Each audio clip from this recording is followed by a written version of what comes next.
Welcome to Red Shirts Remastered for a brand new episode of Rambling Red Shirts, where in this episode it's just me and Geo here to talk about, well, whatever came out in the last week. How are you doing this week, Geo? Not too bad, not too bad. Good to see you again. Good to be on Absolutely. another episode. And Absolutely. and anything goes wrong, as always, we're gonna blame Patrick. Always, always. That's the number one rule. Even though he's not here, we blame him. Mhm.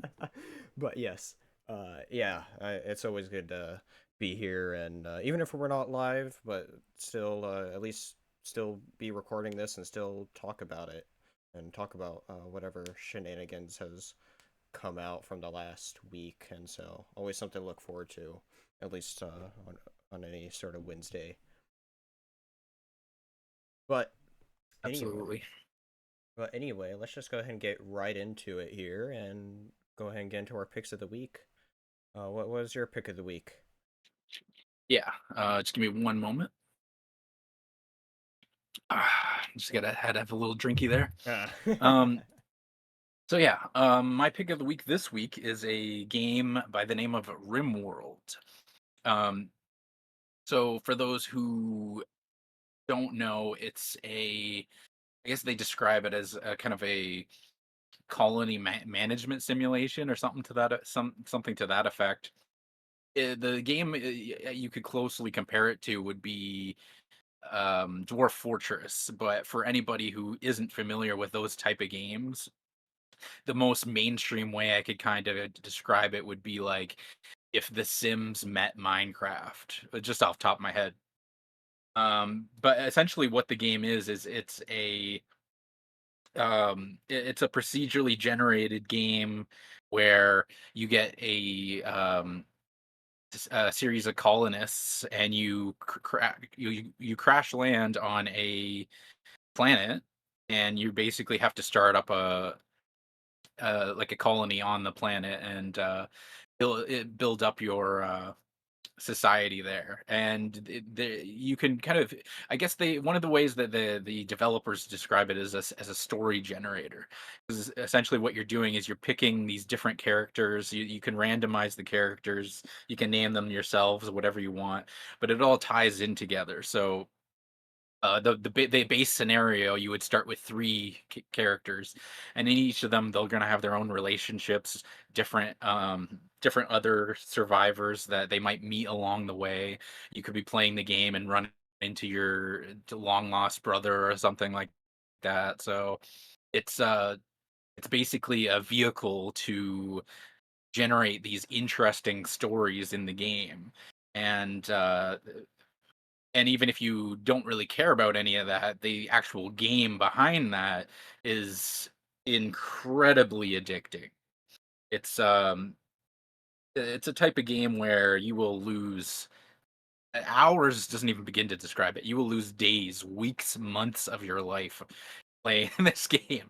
It is absurd because it's one of those games where you're building up your town, you're researching new forms of technology, getting your building up weapons, things like that, doing quests, and you always want to see what's going to happen next. And it's just so addictive where it's one of those games where you'll be playing it and you're like, oh man, I've been having fun. I've probably an hour's gone by, and you check the clock and it's been 8 hours. You've just wasted the entire day playing this game. And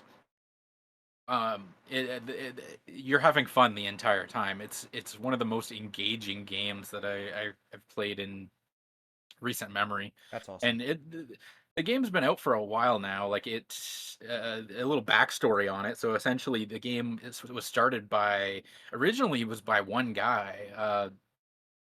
He A guy named, I believe his name is Tynan Sylvester, if I'm pronouncing that correctly, but he's a fellow Canadian.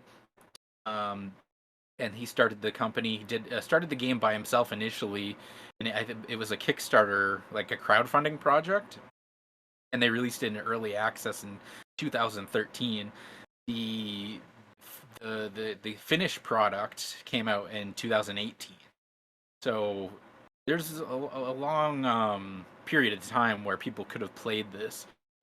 but it's one of those games too where they keep adding to it and they keep keep improving the game. So the game, what it was back then, is not what it is now. For example, there's just so much more stuff that's been added. Me personally, I think there's at least like 3 DLCs for the game. I haven't touched a single one of them, and I've put in, I would have to wager hundreds of hours into the game, Wow. and over multiple different scenarios. Because I'm the type of person where I'll start a scenario and I'll get so far into it, and then I'll be like, oh, okay, I want to start a new game. The latest one I started was there's a game mode where you can start off with just one. They call them pawns, like your little characters. You can start off with one, and so I was like, how far can you get starting with one character? And then, thankfully enough, you recruit other characters fairly easily. Like if a enemy faction attacks you, you can like capture their characters and then try to recruit them into your faction. And so there's just like a huge amount of depth into this game. And like I said, yeah, I haven't even gotten into any of the DLCs where they add in a whole bunch of additional stuff. But the base game alone has like an endless amount of replayability to it. So I would definitely say I would definitely recommend it to anybody who is into any kind of simulation game. If you're into RPGs, if you're into um, creating your own stories around the game and kind of get into the creating a world where you can think about, okay, what's this character's motivation and things like that. Um, it's something I would recommend to anybody who's into any kind of game like that. And like I said, there's a little bit of Minecraft in there, a little bit of simulation, like managing the colonists, making sure they're happy. So yeah, I don't know what more I can say. Just a oh yeah, just I guess just worth mentioning again that it's fellow Canadian Canadian pride. Canadians. Yeah. The company, it's like I said, it started with one guy, but it's now a company based, according to their website, based in Ottawa. So I have to give them props for That's awesome. that. Anytime there's some homegrown talent making a game as good as this, I think that's worth Hmm. mentioning. So That's awesome. yeah, just wanted to highlight that today, basically. That's awesome. I've only heard great things about that game. I haven't personally played it yet, but it's one that I do have on my Steam wish list. Was just looking at it uh, while you were talking about it, and it's definitely something I'd like to check out at some point. But there's just too many games to play. Absolutely, Especially something and as it's one of big as those this and ones. that. Yeah, and I'm sure, if you that can be kind of daunting spending a lot of time in a game too. And I think you can play it in bite-sized chunks, um, depending on what you're feeling at the time. But I think it definitely lends itself to diving right in and just being engrossed in the Nice. world. And that's one of the most fun parts about it, I think. I love games where you could just do that. That's great. Yeah, I haven't seen it on sale too much, which, it's a good enough game that it doesn't really need to in order to sell. But Some games are in like that. terms of, yeah, but it would be nice for people wanting to get into it at a lower price point. But I definitely Hmm. think I think, what is it, like 35, Yeah. maybe 40 Yes. Canadian. At that price point, it's definitely worth it. You'll get your money's worth out of that. So even at full price, I would recommend it. But if you do ever see a sale on it, then it would be an absolute steal to get it for cheaper than that. But That'd be awesome. yeah, I'll have to definitely look into it more once, one big thing I sales might happen. consider doing, it also does lend itself to streaming because of the funny scenarios you can come up with. Um, One thing I thought about doing, I don't know if I'm actually going to do this or not, but it's definitely a possibility. Is doing a like a Red Shirts remastered scenario where I could put us all into the game essentially, and then see what would happen. And I think even if in the main scenario you get like 3 survivors to start off, but you get an additional 8, so I would put myself in that additional 8 and see if you guys could find me in the game or something, or there's a lot of different That's awesome. cool ideas you can come up with for streaming purposes. So That's awesome. Um, you may see that in the future. little tangent, I guess, on this is, literally the first line in Steam, describing this game, or I guess couple lines. It says RimWorld is a sci-fi colony sim driven by an intelligent AI storyteller, inspired by Dwarf Fortress, Firefly, and Dune.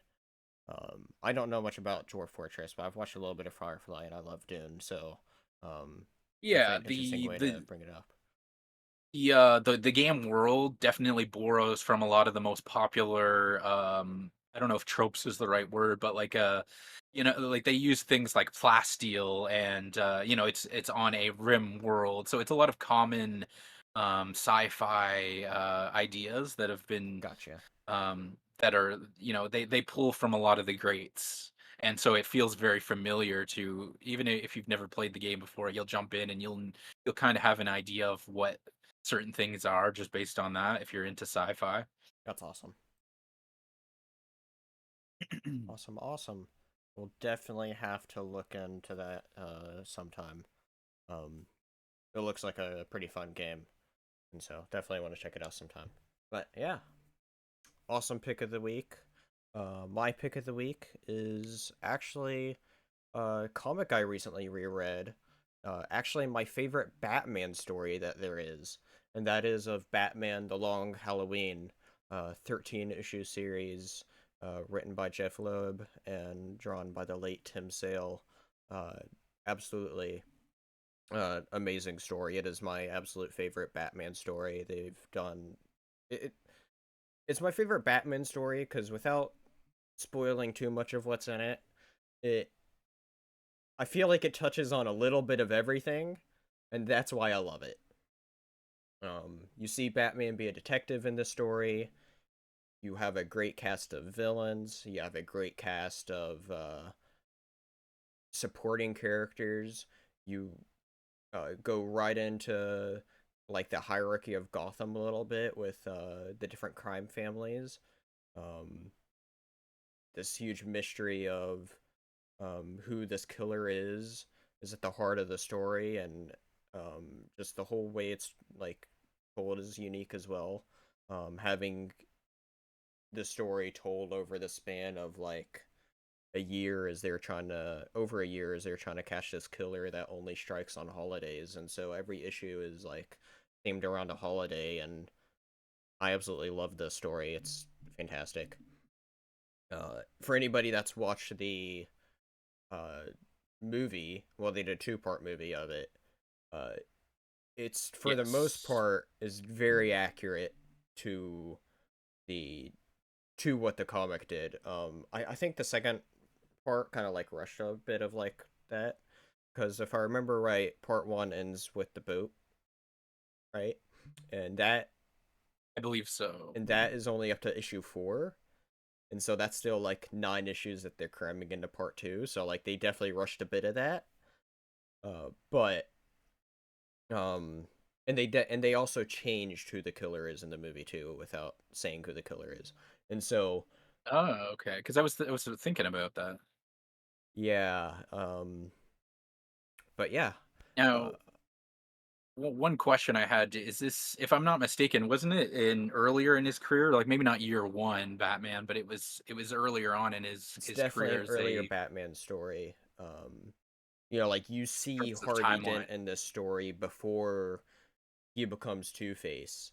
You see, you kind of get this vibe when reading it, at least for me, where it's like you can, like Commissioner Gordon and Batman are in speaking terms, but they're not like they're familiar with each other, but you don't quite. At least what I felt was like you didn't. They didn't feel as if they were fully with each other either at the same time, even though they did work together and like the bat Yeah, signal was a thing. they haven't built up that level of camaraderie that you get Yeah. in the later iterations, timeline wise, that Hmm. is. And so, yeah, you definitely get that like just feelings of like it's an earlier Batman. Like you don't see any of the other like Bat family members in it. It's just Batman focused on being a detective. You have a whole different bunch of villains highlighted. You get to go deep into the different crime families of, the Falcones, the Maronis, all into it.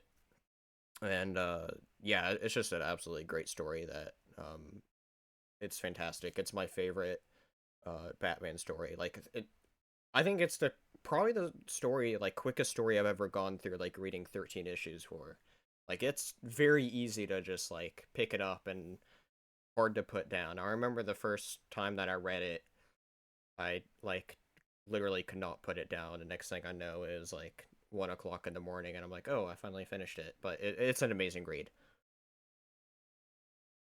Yeah, I haven't read it personally, but I did see the movies, and I enjoyed those. So I think it would be one I would definitely check out.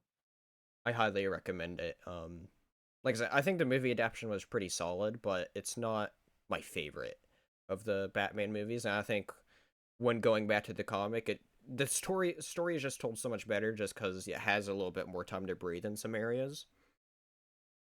And yeah, yeah, that's my pick of the week. And stay tuned for long Halloween content over on the Dingus Den. Wink, wink. But yeah, I guess we're ready to get into what news has come up over this week. I think so. I think so. Well, the first one is one that is at least the most interesting for me, is the fact that it was reported actually by the Hollywood Reporter that there's this whole restructuring going on with uh, how Marvel is doing their TV series and all that. And so it's very Mhm. interesting here because essentially it's admitting that Marvel was kind of making the shows as we kind of already said, right? Uh, you remember a lot of the criticisms for the Marvel shows is that it's just a movie splitting up into different parts. And so uh, I find this very interesting that it where it goes into their mentality here of like, okay, let's do this on the fly, and then let's fix it all in post production as much as we can, and reshoots of anything that we absolutely need shot again. And this overall is really affecting the big like Daredevil show that's coming out. And so, yeah, I think the So first they're thing that's gonna interesting is let's just go ahead and go into what exactly how this splits up with. Uh, they're now trying to set it up to where like how shows are traditionally made now is the first thing that they're trying to do here. Uh, Trying to have a more generic TV making model than their previous movie model for shows. Do you have any thoughts on that? So are you saying it's going to be more an episodic direction as opposed to like a Right. more so see, here's the thing. I don't think that there's a problem. First of all, this is the thing. Traditionally, like in the past, a lot of episodes go on that have been an episodic kind of thing. So the story starts at the beginning of the episode, wraps up at the end of the episode. Maybe you have a cliffhanger and it carries over to the next one, but they're Mhm. self-contained things. And then what started to happen is you got more shows that would break from that mold and do the um one large story over the course of a season or something like that. Mhm. And that was when that was novel and new, that was great. As it stands now, I don't really think there's an issue doing either or. And I don't think that's necessarily the biggest problem with a lot of Marvel shows, except for I will say Loki. I felt Loki could have benefited from being episodic, but that obviously wasn't their intention with creating it. They had what I thought it was and what it ended up being were two completely different Right. things, and that's just based on they must have had some kind of idea or plan for it. But I think getting off back on track here, I think that's kind of the point. Is it's not about what your initial direction is for whether it's episodic or not. What's it's about what your plan is, and I think what we've seen with a lot of the Marvel stuff is that they haven't really had one. They just go in with the idea like we want to have like for example, we want to have a Daredevil show. And that's like as much as they really think it out. They go from that and then they rush through the process with a lot of their films. We've seen where they did a lot of the CG and things like that. They'll have that done first. So then they have to work the script around what CG what action scenes they've already filmed and what CG's already been done. And then there's stuff like them taking, oh, how do I put this? Like the just having short times to do the scripts and Hmm. it's just an overall, I think it's more of like a Disney problem than strictly Marvel itself, but I think it's kind of seeped through the whole Hmm. company.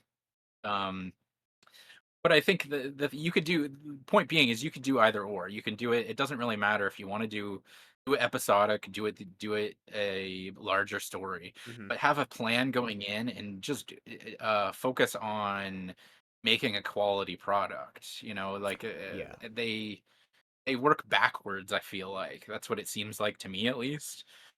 And it's like you could turn like people want a new Daredevil like that. There's a reason why the original show was so successful. And if you compare that to what we've had afterwards, like I would put up, especially like you've seen that first season of Daredevil, I would put that up against anything else that Marvel's done, especially in terms of the TV shows. So it's like you don't necessarily need to go away from that if Hmm. that's what worked. Just do it right, do it justice, right? Right. At least that's the way I'm looking at it. Yeah, I mean that's the thing is I don't think you're getting any argument from anybody that Marvel's had a dip of quality, right? And I want Marvel to succeed, right? I just don't like what their Of direction. course.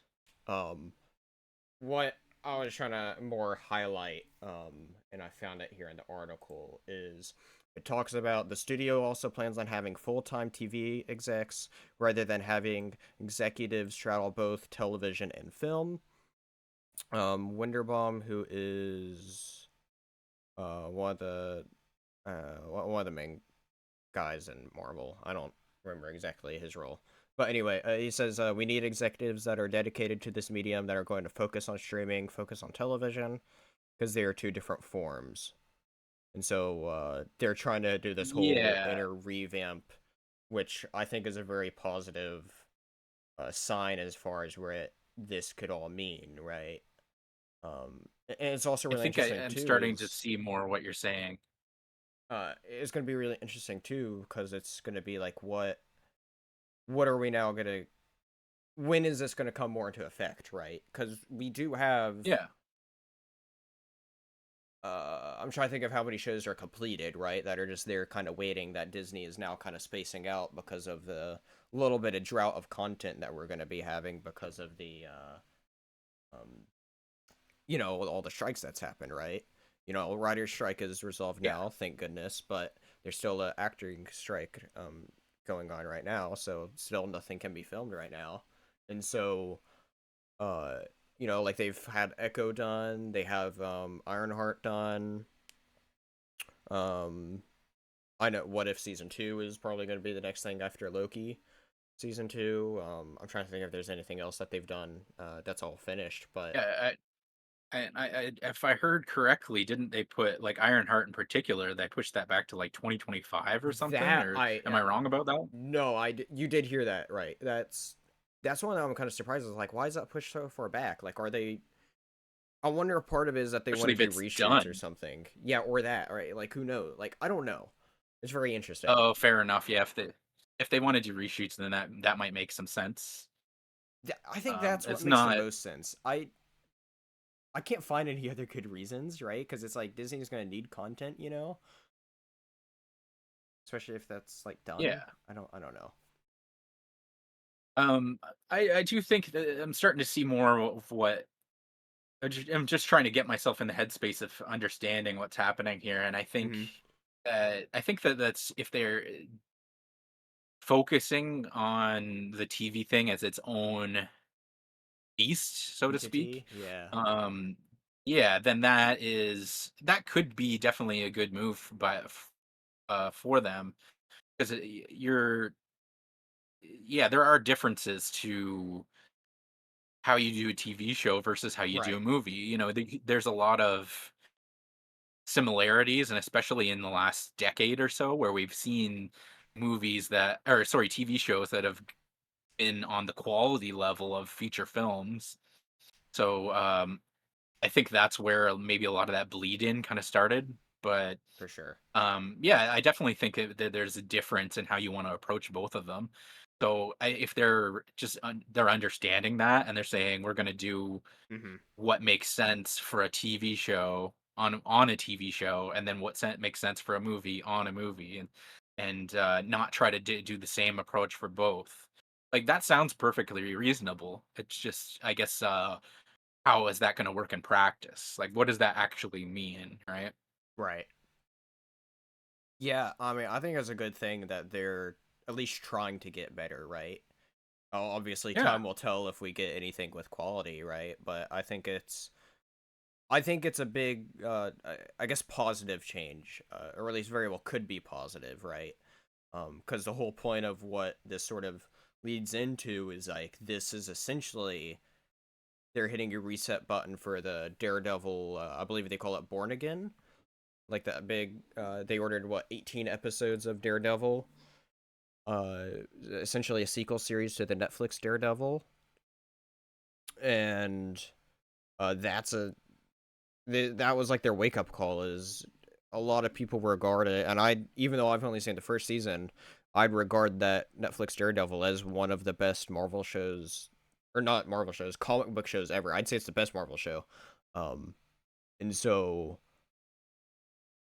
very very interesting. To where I just hope that actually turns out to be good now, because the details that's come out about it yeah, is interesting. Um, the it's really interesting as far as what the details were that came out from it too, because it talks about that we wouldn't have seen Daredevil until episode 4 of the series, like Matt Murdock dressed up as Daredevil, donning the suit, right? So the first 3 episodes would have just been Matt Murdock not doing anything, and what made Feige is supposedly go, no, we can't have this, is that they were going to split up the 18 episodes into 2 parts, like a season 1 and season 2. And so that you're having essentially what part 1 where you don't see the main superhero or hero of the show in his suit for like half the show. yeah. I think we talked about a little bit about this Hmm. beforehand, but it's a thing where for me, I don't. It depends on what's happening in the show. So Hmm. if they are doing a situation like in the first season of the Netflix show, he didn't show up in his actual suit, the Daredevil suit, until like Hmm. almost the last episode or something like that. Right. So he was running around initially in that badass like makeshift costume that he had, Yes. and so he was still fighting crime, but he wasn't in the suit. So it just depends on what they mean by this. Is it a That's thing also where true. yeah, is it a thing where he's going to be doing something like that again, or Hmm. is it just going to be him being literally just being Matt Murdock Hmm. for a huge inordinate amount of time and not fighting Yeah. crime? Because that's not going to work. I Right. mean, or well, don't I won't even say that. I'm just saying it could work, but you have to approach it differently. Yeah. Um, because obviously with an action show, comic book show, there's a certain expectation for a certain level of action, right? Right. It seems like as if you're describing like Better Call Saul Marvel Edition for the first 3 or 4 episodes here. yeah, and that could work, but you have to say like this is the Matt Murdock show or something, Right, right. or maybe frame it a certain way, Hmm. or there's ways it can be done, but it just depends. I Yeah. think I think that the main thing that would be my concern for the new for them bringing back Daredevil would be same thing on that's been basically on every Marvel show in the last several years is just the writing. Because I think when you look at most of the other aspects of their shows, they've done a fairly good job. Like, I can't think of a time where I'm like, "Oh, they did a bad job on the visuals or the music or what have you." Like, True. I can't think of that hasn't really been my focus. It's been the writing a lot of the time. So I think it's a thing where they have to take the source material seriously, and not just the comics. Now you have to take the Netflix series seriously. So you can't just you might not want to bring back everything from that, but Hmm. you can't disrespect that because Absolutely. this is what you're doing is every time you take an established character, you're building upon what's already been there. So you have to take that like that's why people are going to watch this is because one, they like the Daredevil character, two, they like the Daredevil Netflix show. That's what you know going in. So you have to please those people. It's and that's one of the big problems that Disney and well Marvel, I guess was what we're talking about Yeah. is that Marvel's done is that um they don't they don't understand always who their target audience is, or they're trying too hard to please everyone and try to be like the biggest like or just trying to please people who aren't even fans of their show, who aren't even going to watch it. So I think they have to take a long hard look at what they're doing with this and who's going to be happy by this show. And it's Hmm. like you got shows where it's like She-Hulk where they're literally just insulting the fans. And speaking of Daredevil, a lot of people were very unhappy with his portrayal in She-Hulk. So I See, think you that's have to funny. take a look at situations. I was just gonna say that's the one episode that I actually liked the She-Hulk. I hated the rest of the show, but anyway. Yeah, well, the people were super hyped that he was going to be in it, right? Because it's Hmm. like it's an acknowledgement that they're there, and he was in. I believe he was in No Way Home as well, right? For a Yes. cameo. Yeah, it's just Matt Murdock. But yeah, but so it's like an acknowledgement that you're bringing back that iteration of Daredevil, which people love so much. So Yes. it's people were super hyped for that, but then it's like they kind of degraded him like he was fine in No Way Home, but in She-Hulk, a lot of people felt he was degraded. So it's like you have to like who did you please by doing that, right? That's what you have to look at is how many people were happy by that and how many were not. And it's not always about fan service of just doing exactly what the fans want. You can't always do that either. But to a certain extent, that's kind of what you're doing here. You have an established fan base that you're trying to get to watch this. So Yeah. you have to take that into account, at least to a certain extent, right? I think some of the other couple of the other story details we got with this too, it's kind of like would they have done that initial idea of him not donning the suit correctly, right? Because I think there's a few things to account for if that would have been done right, and why I feel like that they felt like no, this wouldn't work at all. And it seems like the general reception online is like, thank God we didn't get this. Is that the reason why Matt Murdock wasn't in the suit for so long was because he lost Foggy like a year ago, and so that hit him hard to where I guess he just didn't want to be Daredevil anymore or something. Yeah. And so I'm guessing it's like a 3 episodes of a depressed Matt Murdock is what it was gonna be. I don't see. Here's the other thing though is like I don't see why else he wouldn't have on the suit. Because here's the thing: season 1 of Daredevil had a great reason why you barely saw any of it of him in the suit, because it's his origin story. You're at a point here where he's already Absolutely. established, right? You already saw him in a suit in She-Hulk, and if this is meant to be a sequel series to the Netflix show, I mean, it's literally called Born Again, right? Um, he already has a suit. He already has his relationships established, right? He's already a established character here. And plus, the whole sort of situation of this show, the big threat of this show is adapting that story arc with Kingpin being a mayor and him trying to outlaw street level heroes in New York. Yeah. It's not a terrible idea. Just you saying it, have an image in my head of what that could look like, and that you could pull that off. But I Oh, think definitely. both of us would be the biggest problem that we would have with that right off the bat would be no Foggy, right?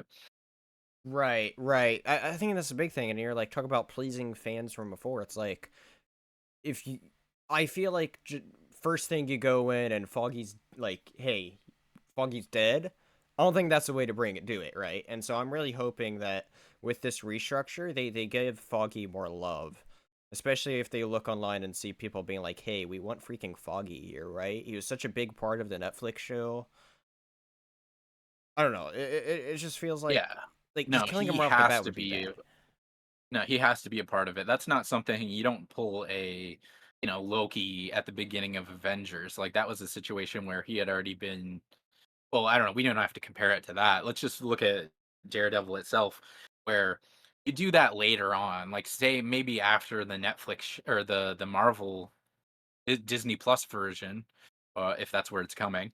If that once that's into its third, fourth, fifth season, maybe then you think about doing that.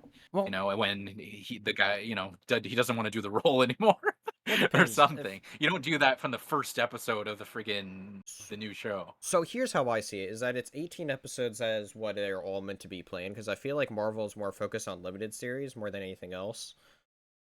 I could go Yeah, into a whole yeah. side tangent as to why. Um, Long story short, I think Marvel is leading to do a big reboot. But conversation for another time. And so I don't think they're planning on this being more. Uh, how many episodes can we get of this? I think it's playing more of a limited series aspect of 18 episodes, kind of like what we've gotten with a majority of the other shows, right? And so I think with something like that, I think killing off Foggy like halfway through would work because they need to have him, be there halfway through the show, supporting Matt Murdock, supporting whatever he's doing as Daredevil, and then have him dead, and then, well, okay, that'd be like what a big way to for like a mid-season cliffhanger, right? Yeah, you would get that out of it, but I think it just depends on what your goals are for the character going forward. And that's the That's thing, also is like true. this is the kind of thing that you plan out when you have a show. You think, how long do Hmm. we want this to go for? And it's like I wouldn't want him personally. I don't wouldn't as much as that would hold emotional weight, him dying. I wouldn't want that in the first season of the show because that's such a big part of what made the original show work. Is you have it's the whole cast, and you got Matt Murdock, you've got Foggy, and well, just speaking of the two of them, the chemistry that they had together, like Foggy was your comic relief. He Hmm. was the one who is typically looking on the brighter side of things, and they bounce off of each other really well. I felt like so that and yeah, he just became like a fan favorite, and so when you take him away, then what do you replace him with, right? Because you can't you have to fill that space. You can't just have Matt Murdock just brooding the whole time or whatever direction they go in with him. I don't see him suddenly Right. becoming half glass full man, or anything like that. But so what are they going to do? Are they going to bring in a new character who nobody knows or cares about and try to inject them into because that's sometimes that's what they've been known for as well, as the bait and switch, right? Where they'll make you think this is what it's going to be, and then it's like, don't tell me we're setting up Daredevil to die for like a new what is it going to be, like a new female Daredevil this time, like Well, or that's a something big thing stupid in the like that, comics like right now is they have another Daredevil, but they like work together. But besides the point. yeah. Well, that would be even that would be different because then you would still have Daredevil, but Right, right. it's A this is lot what this better is what I'm than talking that. about though. Yeah, It's like, what is the point of it all? Like, what is your goal and what are you doing with it? So it's, yeah, if you want to have a Daredevil show, make it a Daredevil show. exactly. If you want to, and we don't know what they're doing, but No. these are the kind of conversations that they should have been having by now. The fact that we're reading this information, they've who knows how much more has been talked about and decided, and Hmm. I have no idea, but these are the type of things that they need to be talking about, or need to have been talking about, and make their plans and figure out, have a concrete idea for a series, and I think done right, like I'm all for it. I love that old. I love it's not well, it's not that old. It's not even. We were talking about this before. It really it feels like it's been longer than it has because I guess the original show was 2015, so it hasn't even been 10 years yet. But it feels like it's been longer. It feels like it's been 15. It's crazy. Yeah, it doesn't help because 'Cause- it's like part of like the old era of MCU shows that's technically not canon. Like it's in a weird yeah, and this limbo state to where it's like nobody knows if they're canon or not canon, right? Because it's like they're not saying they're canon yet. There's Charlie Cox as Matt Murdock or Daredevil in two different projects. Yeah, and I hope that that's what they're doing because that was the original idea in the first place, right? I mean, that was the start of the MCU, and we talked about this a little earlier. It was the fact that when Daredevil first came out, people were, myself included, were so excited to hear them even mention the Hulk and Thor in a Mm-hmm. sentence, not even showing them. We were just like, oh my god, they're actually doing it. The worlds are connected. Like Yeah. it was a novel idea. It was new and it was exciting that we were going to see these characters all Mm-hmm. live in the same universe together. And it's so funny now, like 8 years later, that it, it's just, I don't know. It's funny to me that that's the way that we were looking at it back then, and only 8 years later, like some people are just kind of tired of it. Mm-hmm. So but yeah, that was the start of that. Iron Man. Uh, oh, never mind. Sorry, I'm thinking of something else now. Yeah. The rambling red shirts are rambling. Exactly. Yeah, I think just overall, this is, as I said before, I think it's a positive direction for what Marvel should have been doing, arguably since the beginning of Disney Plus, right? Um, so, and obviously some of the shows has worked, but not all of them. So, but I think it's good to see that they're. I'm glad that it's Daredevil that made them go, okay, let's completely redo this, and that they're, at least trying to give that character Yeah, more respect than what they were going to do. absolutely. If this is their like comeback story, and I would be super happy with that for Daredevil of all characters because he's very important to Marvel as a whole, and then, yeah, and then I've said time and time again, like that it was just a great show, and I really enjoyed it, and I want to see more of the character. Um, I had another point about that as well. Anyway, I guess it wasn't that important. Yeah, no, I don't know. Even if the TV, like, even if they do a complete 180 with the TV shows and they're all like all great, I don't know if I still get overly excited. I don't know. I just can't get It'll take excited time. over. My It'll take problem time because they is have to buy back that goodwill that they kind of destroyed over the years. 'Cause, this was my point that I remember now is the fact is that every show they've done should have been a slam dunk. Like with the source material that you have, there was really no excuse for, well, maybe not every single one, but the vast majority should have a just lot of them. Yeah. been, it should have been slam dunk after slam dunk. And that's, I think, why so many people were disappointed. It's like, how did you fuck that up? It was right there for you. I threw you the lob for you to slam it in. Sorry, sports references, but anyway, Yeah. I had something there. No, the whole thing I was just gonna get to is like the overall direction of what Marvel's doing. I dislike, right? The whole thing of the Infinity Saga was, hey, big purple dude Thanos is going to get these stones and he's going to screw everybody up, right? yeah, It was a great lead up to that, great story there. The lead up for this new, what do they call it, the multiverse saga, I think, is that it's all about an army of kings is the threat. Not even the king, but an army of kings. And I'm like, oh my gosh, I don't like. The whole reason why I was excited for Quantum Mania is that it's the king is going to set up the king to be the villain, to be next the main villain. And then by the end of it, it was a whole bait and switch of, oh, never mind, it's an army of kings. And well, yeah, it's interesting because it's like That's like a really, if you look at it at the most basic level, that's such a cheap way to build tension for your villain. It's like, oh yeah, there's more of them. There's just more. You I know would what I also mean? say It's that like, the Council of Kings, as they're called, only have like two main comic appearances. They've had a third, I think, in like a side series. I don't know if it's like mainline continuity or not, but like, point is, that's not a main thing in the comics, and they're making that the main thing that the movies are leading towards. I just yeah. Well, don't like I it. don't know. I've seen a little bit of what they're planning because they were like they're gonna do two films. Like Hmm. what was it? One was Kang Dynasty and the other one was Secret Wars, I Yeah. think. So I don't know exactly what their storyline is going to be, but I think it does take away from.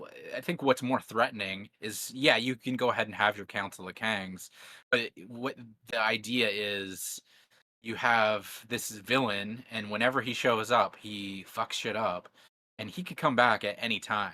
You know, that is much more threatening to me than, oh, Yes. there's gonna be a million of him. You know Yes. what I mean? It's It's like, I 100% agreed, right? Like King is known to be a time traveling villain, right? Obviously in Quantumania yes, they didn't make him that, but I think the origin they gave him in that would have worked for what Marvel was doing, right? That wasn't my issue. Um but anyway, I'm done. I don't want I'm done. I don't want yeah.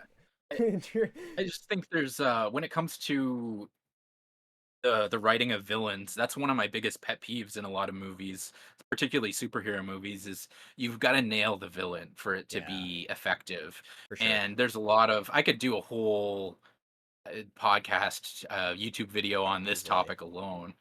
But yeah, that's something I think if you focus on nothing else, well, I mean, maybe I'm going a little too far there, but it's definitely a key aspect of your story has to be a compelling villain and a threatening villain.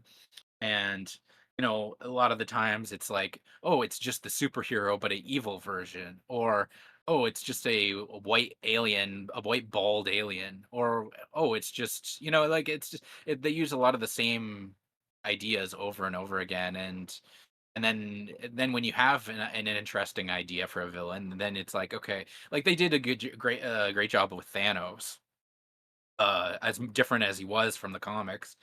But yeah, like and we just already went over what was some of the issues with Kang, but those are the type of things that you need to For think sure. about, and just For like, sure. how do you feel about this villain? Does it feel threatening? And it's just, I would love to have been like a fly on the wall on some of the meetings of like, what if we just have like Ooh. a million Kangs? Right? Sold. Yeah. Give Sold. this man a raise.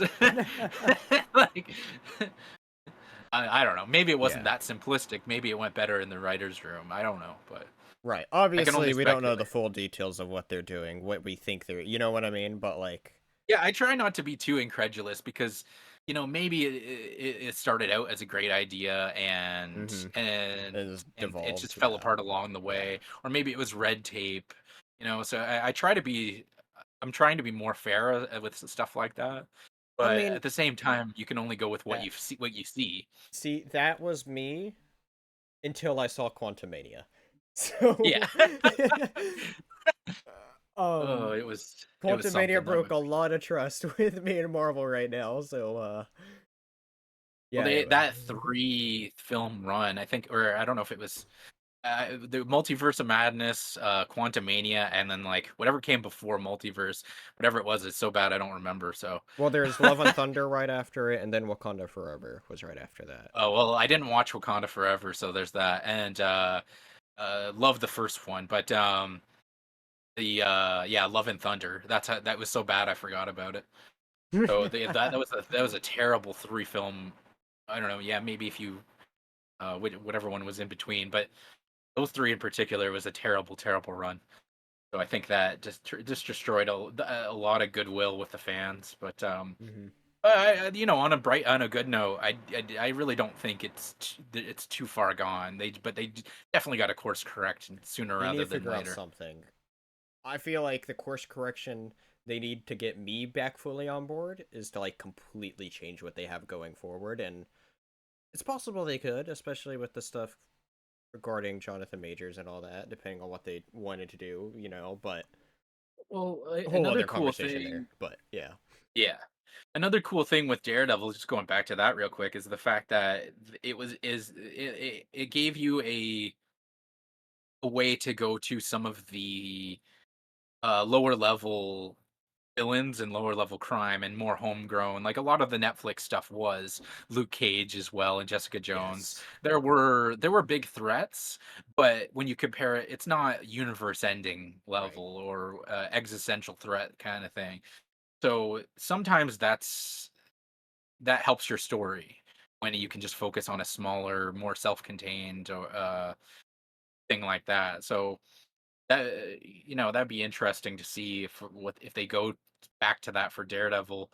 'Cause yeah, like anything like starting with Fisk is a good starting point because Kingpin is an iconic villain and he can be both, but I think he lends himself to being a more realistic villain. So um sometimes it's okay to do stuff like that, and not everything has to be like universe ending, right. you know. That's true. Very true. But now it's the multiverse that's at stake, and There's after that, it's gonna be the fourth dimension that's at stake, and after that, it's gonna be like I don't know. that's the that's a big reason why people connect a lot closer to those street level stories, but Yeah, that's what the word. That's what I was looking for. The street level. yeah, but yeah, big Marvel story there. That we spent a lot of time on. Yeah, just But anyway, surprising. let's just go ahead and move on to I guess what else we have here. Yeah. I guess jumping superhero universes, we have a new report from Variety that came out regarding uh, details with James Gunn's DCU. Supposedly, they're saying that the whole Justice League will be none of the stars from the DCEU Justice League will be coming back for the new James Gunn DC Justice League. So that means obviously before this we already knew about no Ben Affleck and no Henry Cavill, but then there's a lot of questions about what about Gal Gadot? What about Ezra Miller? What about Momoa?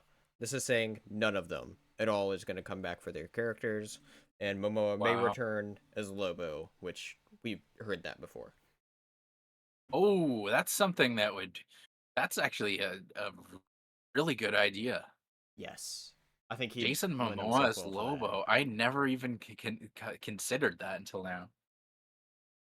Yeah, I could no, see him in the makeup already. this is something that they talked about before, I believe, but it would be a great casting for sure. It'd be really interesting to see like where that'd be to fit in, right? Because it was saying like he could always try to like they could try to set him up in his own project first before making him go battle Superman, right? And so I think it'd be a great way for him to like build up the universe. Or I Oh, always that'd be have him as great. an in credit scene too. Who knows?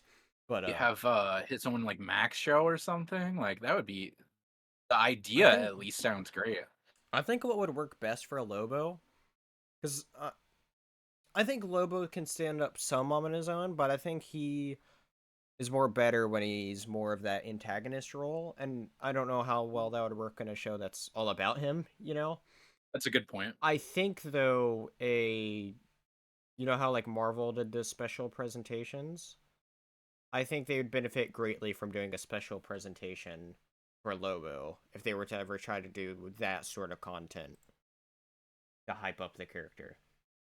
So what would that be? Like a short or Like something, that or 40, 50 minute sort of like full like one big episode essentially, like what they did with Werewolf by Night on Disney Plus. okay, okay, Yeah. yeah, Just saying. that could be another option. That wouldn't be as big an investment. Mhm. I think that I think with Werewolf by Night, seeing that and the holiday special, I think that's something that not just Marvel needs to do more of, but I think James Gunn could greatly benefit for introducing aspects of the universe as that, right? Like, you don't necessarily need a full series for some things, you don't necessarily need a full movie, even though a movie would be great for some of the things. It's just, like you said, more, it would be more cost effective that way. Yeah, for sure.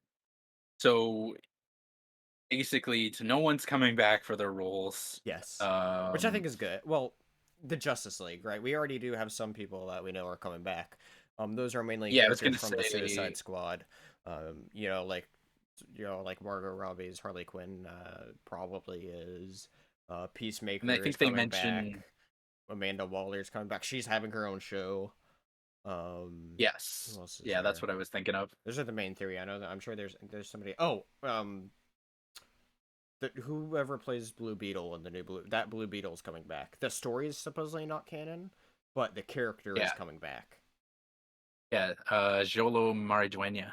I'm He was not even going to try to say great in. that. He was in great in what was the show? Not Karate Kid. The Cobra Kai. Cobra Kai. That was Yes, pretty Cobra good. Kai. Except I Great didn't in see the that. newest season, but I'm a few seasons back, but he did a first three great were job. great. But yeah, he did. Um, He did. so it seems like James Gunn has already kind of started his new universe. Mm-hmm. So like whether we knew it or not, because the projects that he's helmed, they're bringing back those characters for the most part. It seems like, I I and I think the stuff this. that he didn't. Go on, go on. No, just like he didn't really have much to do with the Justice League, if Right? anything. I don't No, know, but no. or Flash for that matter. I don't think so. It Well, was the thing where he had input on how the movie ended because there was three yeah. different endings. They did the ending where you didn't really see anybody. Okay. Yeah, Without I know what they you're had talking an about. Without getting ending. into spoilers, They had an ending where you saw Keaton in the courtroom. They had an ending where you also saw I'd like to see those deleted scenes. that Supergirl there. And so like they kind of had an ending shot for however they wanted to do it. But the mentality that I think Gunn's doing now is like let's not tease something that we're not going to give, and that's the whole reason to why we're not going to see any Batmans in Aquaman 2 that they did supposedly shoot. They did one with Keaton and they did one with Affleck. We're not getting either of those now because we're never going to see them back likely. Well, never say That's a good never, point. but as main Batman. Yeah, I think that makes some sense because you don't want to. You're giving the implication that they're going to get something in the future when they're not, and then Right. that could upset some fans. It's I don't know if Right. that counts as like uh maybe not. I was thinking of more of like a Chekhov's gun kind of thing, but I don't think that really qualifies. But it's anyway. Yeah, my point I was gonna say earlier though with the Suicide Squad is that I think it's a very easy movie you could just plug out of the DCU and plug into the DCU, if James Gunn wanted to do that. I know that would Yeah. piss some people off, but like it's very much in its own corner of the universe, much like Blue Beetle, to where even though they're saying none of it's story canon, they could easily just like plug it in since it wasn't really connected to anything, right? Like the biggest Yeah. connection the Suicide Squad had was it referenced Superman, but you never saw Superman. Mhm. So, but yeah, but yeah, Yeah, I I'm mean, just. ultimately you can kind of do whatever you want, right? But I Mm, think that shows me that at the very least that James Gunn is the type of person who likes to think about things and he has a sense of purpose. He moves with a sense of purpose in the sense of he knows what he wants to do and he thinks about how it's going to affect people. So, um and I mean that it definitely shows in the quality of his work. So, I think if that as any indication of how he's going to be doing things going forward, that's a good sign, in my opinion. yeah, for sure. Yeah, I can't personally I can't wait for what James Gunn's cooking up and like you know, at least with the writer's strike over, he can continue to write whatever scripts or revisions or anything, right? Or even not just particularly him, but like the whole writers team now. So Yes. let them cook, as they say. Any other thoughts on that?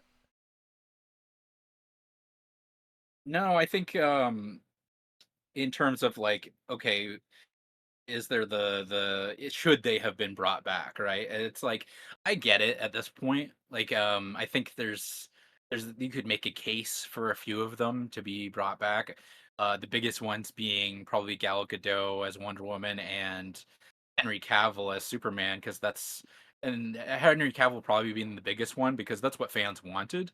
And again, there was that um wouldn't say promise, but they were told that we were going to get another movie with him in it. So, which might be where James Gunn was coming from in the first place, of being like, he probably feels bad about that. Oh, for sure. Um, so yeah, there's a case that could be made for that, but at this point, I think I'm kind of at peace with it. Yeah. Like I don't. But that's really the only one I care too much about. Gal Gadot, just because she worked so well as Wonder Woman, but For her for for the me, the character anyway, not yeah, for yeah, the writing wasn't really that great she in did an that second one. amazing job portraying the character, right? I think the Yeah. problem to me, if you were to bring her back, is I feel like it'd be really weird to have this new Justice League trinity of a new Batman and a new Superman, and then there's the old Gal Gadot as Wonder Woman. Yeah, and I Especially don't when you're know trying to if reinforce this as a whole new universe. yes. I think smaller So characters, it's okay, right? You know, like your Peacemaker, your Waller isn't a small character per se. You don't see a lot of her. She's more the behind the scenes, and you know that those characters works to stay.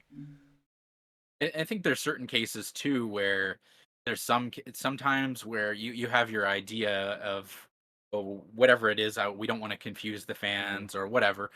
And there's some small cases where a character is so big that it kind of you have to ignore that. So like I don't know who would be the example in I don't know if DC has that, but like I don't know, like a Hugh Jackman as Wolverine, right? Where it's like they've talked for a long time about getting a new Wolverine, and he didn't even necessarily want to do it. But maybe that's not the best example. I'm just trying to think of it. But the point I'm trying to make is like when you have a version of the character that's so big that outweighs everything else, and you just have to roll with it.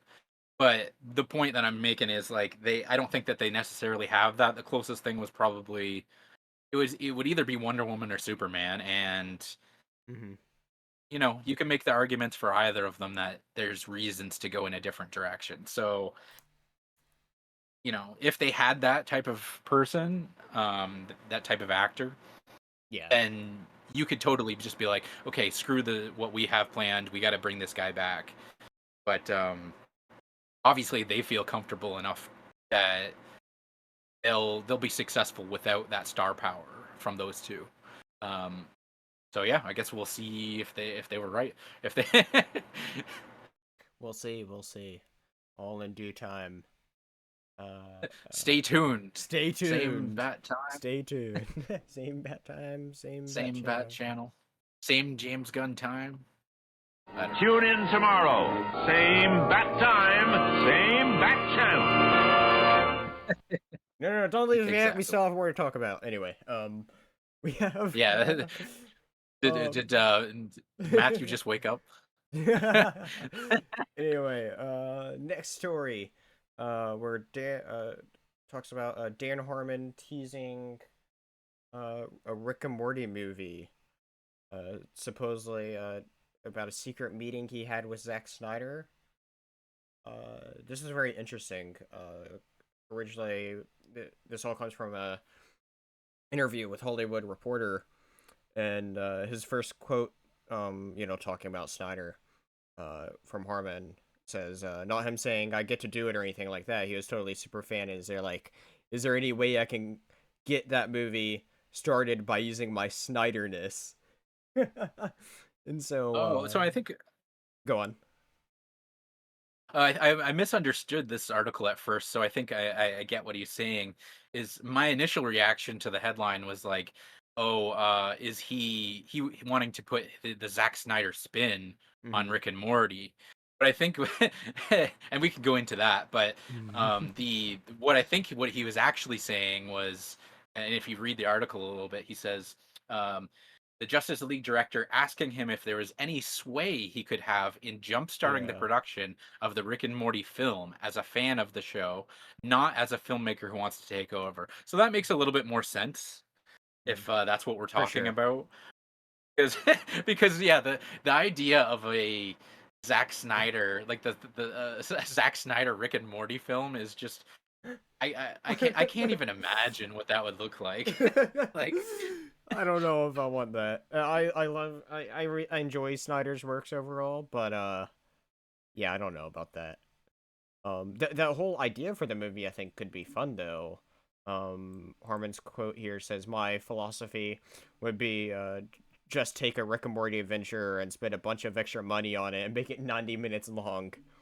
Not to try to earn its feature status by virtue of canonical dramatic tone shifts or anything like that, but rather to make it a super badass episode of Rick and Morty." And he later goes on to say, I think essentially relating it to Indiana Jones is what he's trying to say here. Is it says it's the best way. It's best that way because I don't think it should be this canonical thing that relies on the series to do things and changes everything after that. He explains. I think it should actually be the equivalent of Raiders of the Lost Ark, where the idea was, hey, Indiana Jones already exists as a series, in George Lucas's imagination, so Indiana Jones and the Raiders of the Lost Ark is simply his greatest adventure yet. And so I think what he's just saying there is like, uh, make it more about an adventure than trying to do, I guess, like a reboot or anything like that, or retelling or anything like that, yeah, which could no, be I think interesting that depending on how it's done. See, that sounds like a great idea. Because sometimes when you get into these movies, they try too hard to make it a movie, and what I mean by that is what they think are the hallmarks or the tropes Yeah, of a movie. So you'd have to have that emotional scene between the family, and you'd have to have, there's certain beats that you'd have to hit, and then that so that he's like, I don't want to do that. And I've seen that with other properties where they take as episodic TV show, turn it into a movie, and it doesn't feel the same as the show. And mm-hmm. it's because they do what they think needs to be in a movie, and it's like, no, you don't need to necessarily do certain things in a movie. And I think that that would be a good philosophy, um, to do for a Rick Yeah, and Morty movie is, yeah, just do the same thing, but do it better, do it bigger and better.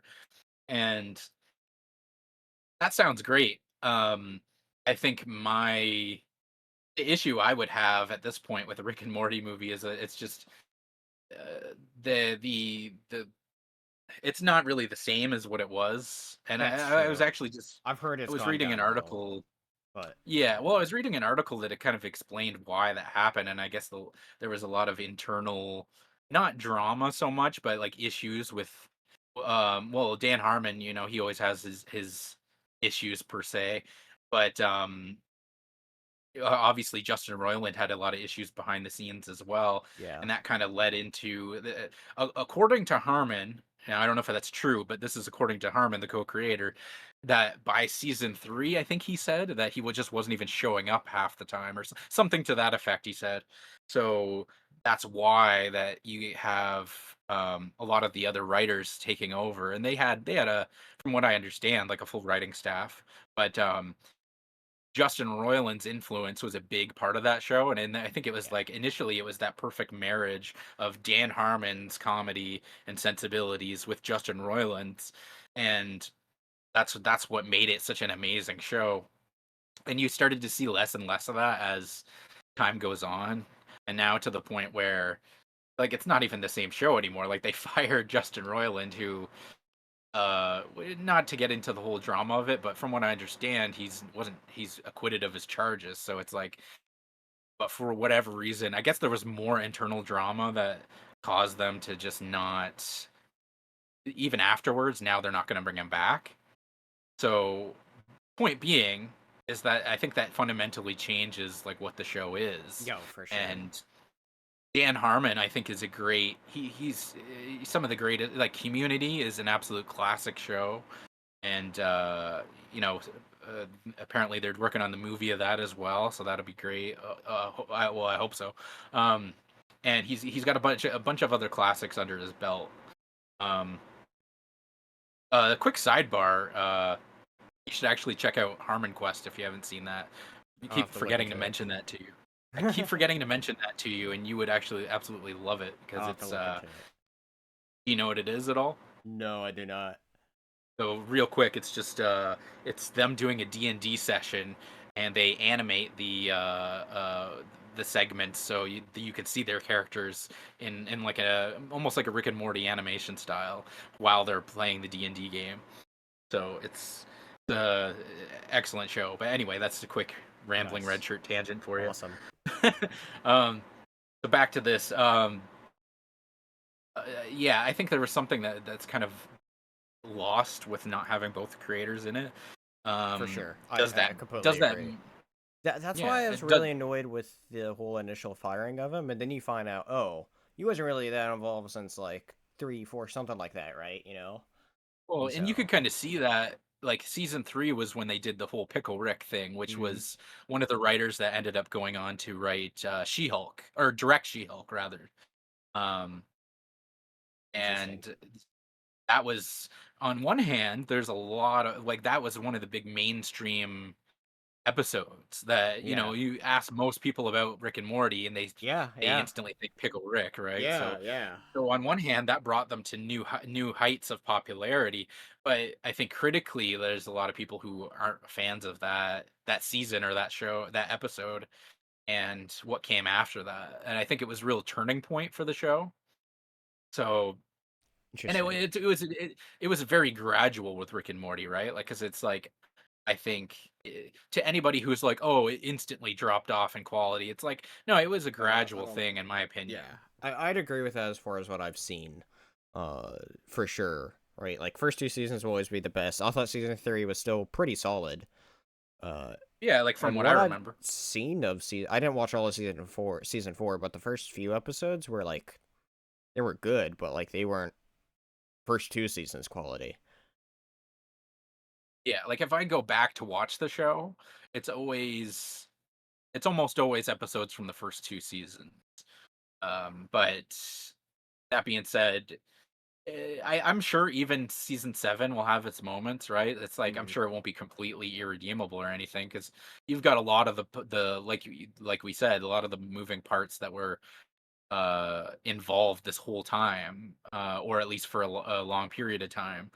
And Dan Harmon's still at the helm, so I'm sure it'll be fine.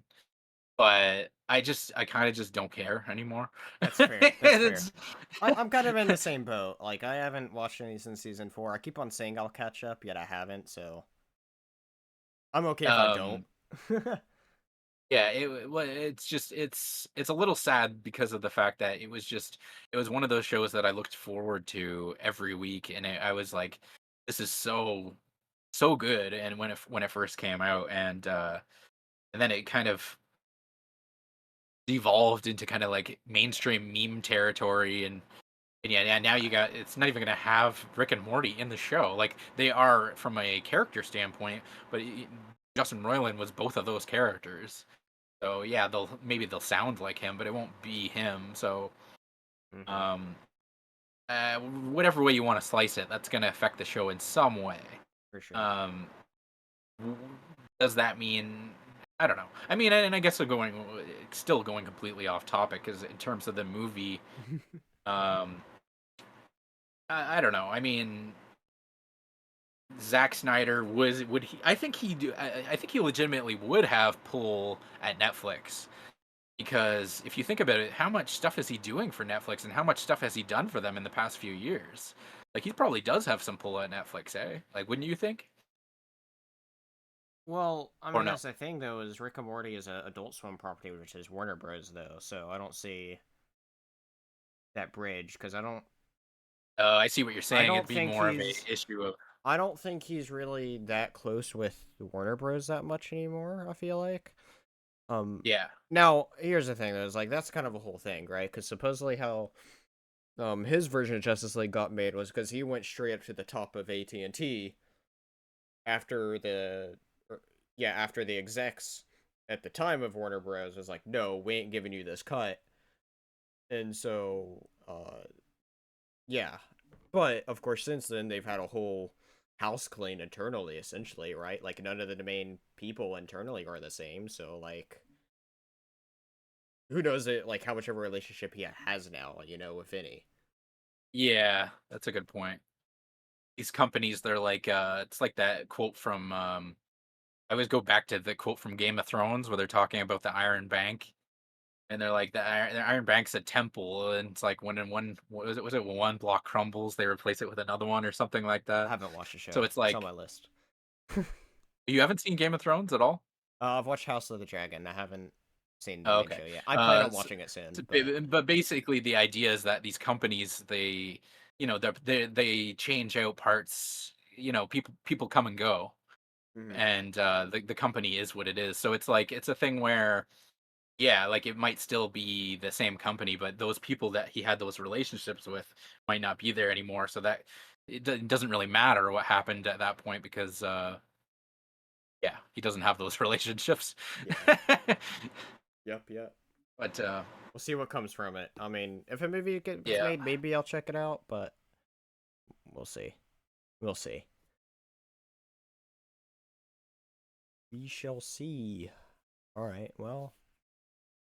All right. So next thing, this next one's really interesting, right? I feel like we could get really deep into this one, but I don't want to spend too long talking about it. But sure. the whole thing with supposedly Disney. Where was it? I literally just had it up here. Now it's gone. Oh, here's the thing. Supposedly now, higher ups in Disney are now pushing at Iger to consider a big transformation with the company to get into gaming licensing. And so they're like saying like, hey, acquire something like EA, Electronic Arts. But obviously nothing has been committed yet. But this would be a very interesting turn to give Disney a push into the whole gaming industry, I suppose, right? Especially it's kind of a scary thought of like if they're buying EA, it's like they could really transform that company into something else. And I think there's a lot of questions as to what would happen if they do buy EA. But I mean, yeah, just who Yeah. knows? Um, Um, it's interesting because we've heard recently reports of Disney being sellers rather than buyers, and so this goes against what we've heard the direction that they're going in, trying to cut costs because of all the losses that they've had recently, and then we've even heard reports of, I think it was Apple could potentially wanting to even buy them out. It'd be wild. So now we're going in the other direction of, and from what you were saying in the article, it was the is this the shareholders or the other executives that are pushing him to do this? Uh, I believe it's other. It just says Iger's deputies in the Bloomberg Okay, article. so other people in the company are Yeah, pressuring him to like do I this. read that as like other like whoever like that like I don't know whoever's like that big table of people that really runs the Yeah, company. That's not necessarily the head, and so the Council of Kangs. Council of Kings, the Council of Mickeys, as we can call them. Yeah. So it's uh, a little bit of a different thing because I was gonna say if it was like the shareholders, and I'm not like a big business mogul kind of guy, but yeah, in terms of my knowledge, but if it was the shareholders, that would make more sense because they're like, okay, how can we need to be turning a yeah. profit here, how can we do that? And then they say, okay, we buy up a game company, Yeah. and games are incredibly profitable right now. I would say much more reliably so than films and Right. television. I think that's the So whole it idea of this too, right? Um, yes. but this is the other thing too, is like how much profit would they make right away versus how much, for this plan to work, it's another thing of playing the long game, right? Because you have to keep in mind, right? It's like, well, they're gonna have to take time to license out all these things that they may be wanting to do and whatever they want to do with it, right? I think my biggest concern with it is like how much after they buy EA, would EA really still be EA? Because I feel like to the point to where they'd be wanting to put more of those Disney IPs out that would, while EA has some big titles out now, would it really, it could sell more with a Disney IP on it. Yeah, Um, I see what you're saying. like, giving us more of those Star Wars, more Marvel, Pixar games, based Disney, projects, right? Like, having a video game based off of more of like those original big Disney properties. Well, the perception I've gotten of Disney is that they're very hands-on when they do those acquisitions. Right. Because we saw Marvel and Lucasfilm Yeah, as two examples for sure. that radically changed the way they operated, or at least in terms of the content they put out after the acquisitions. So if that's any indication of what they're going to do in the future, then that means that they would probably have a similar approach with Yeah. EA as an Yeah, example. for sure. And like that's my kind of my whole point too is it's like I've no doubt that they do something like this. And then I think that brings up the other whole question of like what would happen to these other previous big EA properties that are big but like doesn't fit Disney's sort of like uh I don't know what do you want to say, but like doesn't fit like what the Disney brand in general, I guess, like Battlefield, right? Yeah. Battlefield, Dead Yeah. Space. I easily see him keeping the sports, right? Because like add Disney characters to those jerseys, you know that is an easy thing they could do, For the sports games, you're saying? yeah, the EA Sports games Yeah, easily, yeah. they could easily That do makes sense. things with that, and they have part of like ESPN, so like that's on brand, but like everything else, it's like how much, you know what I mean? Like what would they do with those things, right? Mass Effect, uh, Dragon Age, like none of those things are things that I feel like fits the Disney brand, right? Um, Yeah. so So it it's like depends, there's that fear that they might just push it to the wayside. right? Well, I But think it's that's possible. definitely a legitimate concern when you consider um, how do I put this? I think that see, there's something to be said about not having control, and I think the idea that they okay, if we they already have deals with EA, Hmm. correct? So it's the thing where Yes, if they. they own them, then they're like, oh, we're gonna have more control over the situation. Um, and there's something to be said about not having that and essentially allowing Mhm. someone else to maybe not delegate it, but allow someone else to. I think you wish for, right? So if they did this, that's a whole nother can of worms that they have to that they're opening, and then it's like now you've got. I don't think it would be as easy as they think it is, where it's like, oh, now we own the company, and now we can just, you know, I'm sure they do. They would just push a lot of their own stuff first and Right. foremost. Maybe they don't. Maybe they do. How do I put this? Give the proper respect to the other properties, but a lot of cases I've seen when companies get game companies in particular get acquired, not always good for some of the Right. IPs. So Right. who That's knows my what big Disney would do concern. with it, but absolutely, it's legitimate. I think that you're absolutely right to be concerned about that, and that's uh, yeah. It'd be interesting to see like what are their plans, because it's not like they've said or Yeah. have any. Not that they need to, Hmm. but I'm definitely curious. Yeah, like I think what they should do, not that I think that they would do it, but what they should do is like if they're gonna get into these sort of brandings, right? Of say turn EA into Disney Publishing, right? Make a like a subsidiary of it to where um for those more mature ones like your Dead Space, Battlefield, Dragon Age, Mass Effect, kind of have like a Fox publishing of sorts, right? Your more mature label. Yes, That's what they should do. exactly. Now, if they will do that, I don't know. Well, and then if they wanted to, they could just leave the branding as it is. I don't know what That's true they're too. Sure, too. Like, with see, like with I'm trying to think of other examples, but going back to I guess LucasArts and mhm. Marvel, they didn't like just fold it into Disney to a certain Sure. level, you know.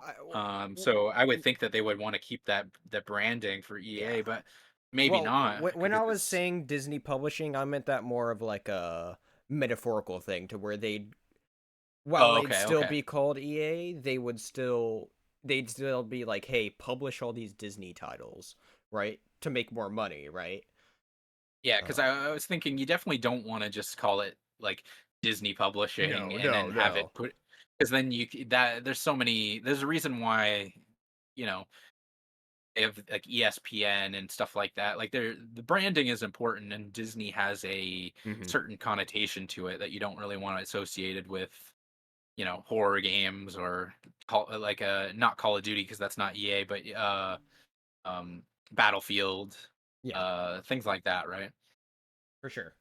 For sure, and that's the whole point of it too, right? Of how much would they actually do with it? But we'll see what they do with it, man. I don't know if they do it right, because we know, Yeah, it's all hypothetical at this point. right? It's all hypothetical, but what isn't hypothetical is that the company is on a downward slope right now, right? And so they got Yes, to do something different to stay afloat, right? So who knows? absolutely. Who knows? And I mean, hey, I mean, here's the honestly though, like if they get the right avenue into the gaming industry, it absolutely would help them a lot, tremendously, right? But we'll see if this ever becomes a reality, and if it does, if it works out for them, it'll be a very interesting story to follow if it does happen.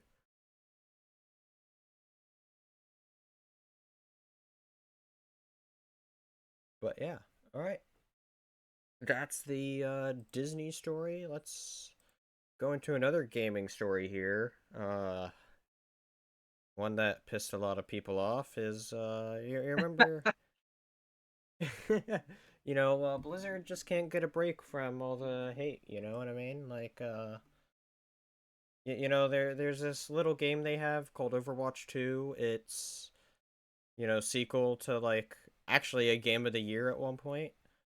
Uh what was it, game of the year of like 2016, right? And then like that's kind of just been downhill, especially with Overwatch 2 and them trying to monetize that, and with that they've been making seasons themed, and so this new season 7 that is starting next week, I believe, is going to be all Diablo 4 themed, or Diablo themed, but particularly Diablo 4. And so with that they're having a special cosmetics of a couple of the characters. Like one is like has this awesome Lilith skin, the other one has this awesome Aneria skin. Those are like the two big main people from Diablo 4. Anyway, what they've done though is make it you have to buy this $40 Ultimate Battle Pass bundle to be able to get those skins. And So so, no way to buy them individually. yeah, so it's contained, and I'll share this here. It says, the you have to buy the Ultimate Battle Pass bundle, which is $40, where you get 20 Battle Pass tier skips, get the premium version of the Battle Pass, you get 2,000 Overwatch coins, their version of V-Bucks. You get the Aneria skin, Lilith skin, and the Pumpkin skin. Not sure which one that is right off the bat. And you get highlight intros of and a couple sprays. And so essentially, This is kind of, I don't know what their coin conversion rate is, as far as like how many coins do you pay for like $10, $20, whatever. Um, but I know their battle pass is kind of like the generic $10 sort of battle pass. Um, and I mean, I assume all this stuff is worth 40 because I guess when I break it down in my head, it makes sense, right? In addition to the tier skips, these coins that you're getting, because I think it is roughly 1,000 coins is $10, and so and getting all these special skins. But like, point is though, is it's like for a lot of people, it's like these big skins of having um Lilith and Anarius, the big two Diablo characters that are relevant right now because of Diablo 4 being locked behind this paywall, is such a shitty way to do it when you have a battle pass there of like, well, what's even in it at this point, right? Like you need that big draw to the battle pass, right? Um I mean, related with So the same you company. have, Um if I understand this right, so they have like a basic battle pass that would be like, I don't know, let's say like $10, right? And mhm. then you need the $40 ultimate battle pass bundle to get those skins though. So it sounds like they're instant unlocks if you buy the $40, because it's not even that battle Yes. pass. It's you have to buy the special version of the battle pass, which is something that Call of Duty does kind of like right now. Like I just got into Call of Duty because of the spawn season they're doing, right? But all the spawn stuff is in that $10 battle pass. But they also have a higher tiered battle pass for $30, but you get like tier skips with that. You get a new operator character that with a new ability. But that's like its own different sort of thing there. So what I'm reading here is that they also raised it $10 in price. So like the for the first five Oh, seasons, really? it was $30 for the Ultimate Battle Huh, Pass, I didn't and know then they that. raised it to and apparently they raised it to 40 in season 6 because of the inclusion of the Invasion bundle. But they now kept the same pricing without the additional value of the PvE missions. Wow. So that's one of the other concerns that fans are having with I this. thought those PvE missions weren't to be like free, and they like made those paid too. Okay, okay, that's I didn't know. I that shows you how much out of the loop I am with Overwatch right now. I think the gameplay is solid, but the way they're incorporating all these different things is just bad. Yeah, I agree. I personally haven't touched it and will not touch it. I will always wanted to get into the original Overwatch, and I played it once or twice, but it was a thing where um once that once they got into 2, it was very clear like I don't know how, like, this isn't something that we should be surprised by at this point. I think that Activision Blizzard has just been a dumpster fire of a company for years now. Like this is the house that Bobby Kotick built. Like you know what I mean? Like this Right. is he one of the most vile human beings is at the head of this company, or which I haven't been following it, so I assume he's still there. But Yes, yeah. this is they've been doing stuff like this every single game. They shut down Overwatch 1, which was a paid game, by the way. You had to buy that game. So that game that you had to pay for, you can no longer play, and now you have to go into Overwatch 2, which is free to play, mind you. But the reason why they did that was very obviously to get the monetizations, the Yeah. microtransactions, That's things what like annoys me that. so much, right? Is that I Yeah. got the paid version of the game. There's all this stuff you could earn in it. It felt very rewarding to play, to try to, get your coins to either get loot boxes of, randomized cosmetics or save up a little extra to get exactly what cosmetic you wanted.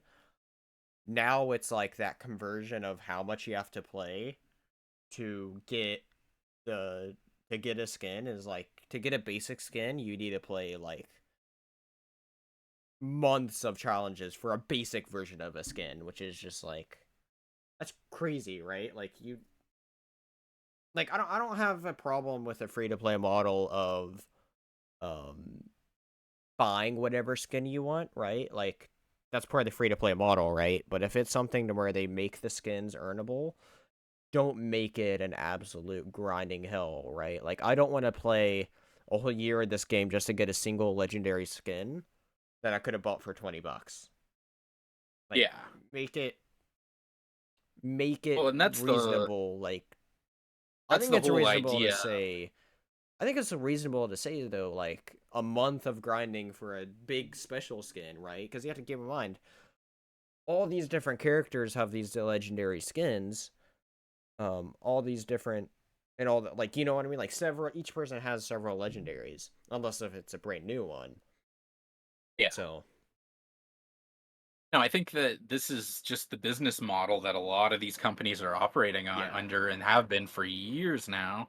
And it's one of those situations where they you wouldn't even believe, Spencer, the amount of effort that they go through to mentally manipulate the players in these Oh, for games. And sure. they do it outside of the gaming industry too, but obviously Yeah. we're talking about games here, so Right.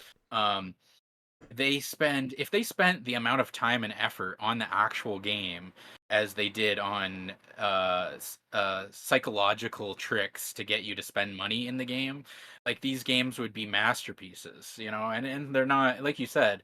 I'm sure the gameplay in Overwatch 2 is fun. That's how you get people into the game, but it's all mental manipulation, and I'm so tired of it. It's a thing where they're studying human psychology, and it's the same type of thing they do at casinos with gambling. And there's these little tricks that a lot of you might have heard of. They do these little tricks at casinos to keep you spending money. And it's the same thing that they started doing in games, but they've taken it to a whole nother level. And it's really scummy, and it's just like it's one of the things that just never existed. uh, I hate to say, like, in my day kind of thing, you know. But it's a relatively new idea in the grand scheme of things.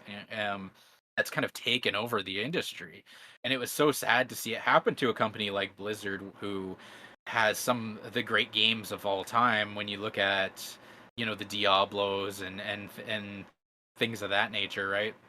Um, and so yeah, it's like it's very sad, but at this point I'm kind of numb to it, in one sense of like, oh, this is what they do. It's only going to get worse from here.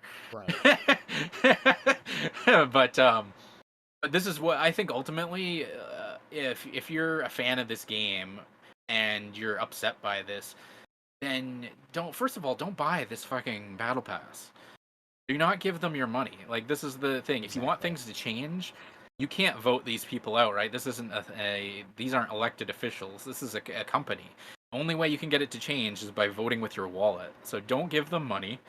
And I guess the only other thing you can do beyond that is speak out on social media and let them know how much distaste you have for these decisions, because it's only going to change if we actually make an effort to make it change. And Exactly. every time you see one of these things happen, like, I would like to know the numbers on this battle pass. I bet you they made a hell of a lot of money because people complained and then they still bought it.